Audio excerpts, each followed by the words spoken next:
আমি কথা বলছিলাম পৃথিবীর বহু মানুষের ঈমান যে এখন ভেঙে নষ্ট হয়ে যাচ্ছে, ও লোকটা জানেও না আমার ঈমান আছে না গেছে। রাসূলুল্লাহ আমাদের একমাত্র আদর্শ, উনি উসওয়াতুন হাসানা। এ পৃথিবীতে আর কেউ না, এ পৃথিবীতে একমাত্র উসওয়াতুন হাসানা রাসূলুল্লাহ। কে বলেন বলেন? হ্যাঁ, অনেক আলেম হয়তো এদিকে নিয়ে যায় যে সাহাবীরা না, কারণ সাহাবীদের নামের আগে পরে উসওয়াতুন হাসানা আপনি কোরআনে পাবেন না। এ শব্দটা অনেক ওজনওয়ালা, অনেক লোড আছে এর পেছনে। বিশ্বনবী জীবনের শেষ ভাষণ দিয়েছিলেন মাত্র 27 মিনিট। এর শেষ কথাতে ছিল এইটা যে আমি তোমাদের জন্য দুইটা জিনিস রাখলাম, একটা কোরআন আর একটা সুন্নাহ।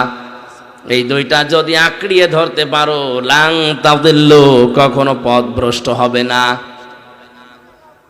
খেয়াল করে দেখেন তো, নবীজি যে সময় কথা বলছিলেন তার সামনে 1,14,000 জান্নাতি মানুষগুলো দাঁড়িয়ে আছে।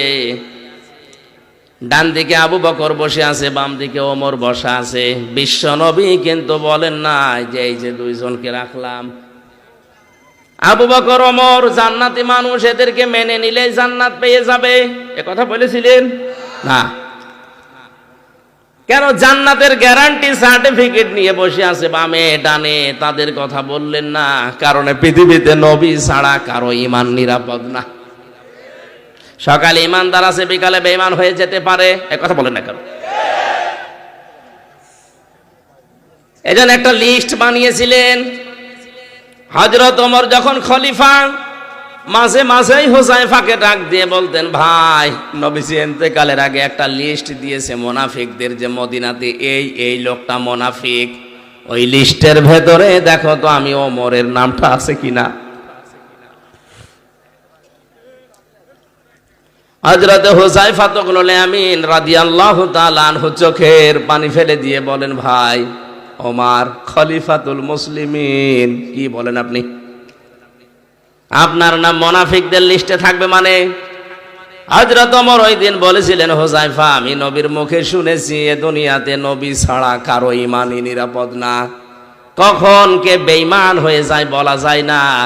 বিশাল আল্লাহর ওলি মনে হচ্ছে, ও বিকালে যে বেঈমান হবে না ওর কোনো গ্যারান্টি নেই। কথা বলেন না কেন? আমি তো নবী না, আমার ঈমানও চলে যেতে পারে। সুতরাং দেখো না কেন লিস্টে আমার নামটা আছে কিনা। যদি থাকে তাহলে এখনো আমার তাওবা করার সময় আছে। আমি